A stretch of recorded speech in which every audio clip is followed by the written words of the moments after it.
میں تو اپنے بادشاہ کو اپنے کوہ مقدس سیہون پر بٹھا چکا ہوں۔ میں اس فرمان کو بیان کروں گا۔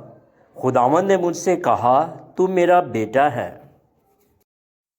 مجھ سے مانگ اور میں قوموں کو تیری میراث کے لیے اور زمین کے انتہائی حصے تیری ملکیت کے لیے تجھے بخشوں گا۔ تو ان کو لوہے کے عصا سے توڑے گا، کمہار کے برتن کی طرح تو ان کو چکنا چور کر ڈالے گا۔ پس اب اے بادشاہو، دانش مند بنو، اے زمین کے عدالت کرنے والو، تربیت پاؤ۔ ڈرتے ہوئے خداوند کی عبادت کرو، کانپتے ہوئے خوشی مناؤ۔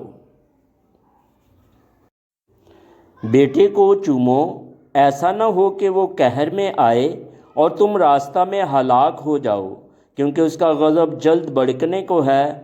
مبارک ہیں وہ سب جن کا توکل اس پر ہے۔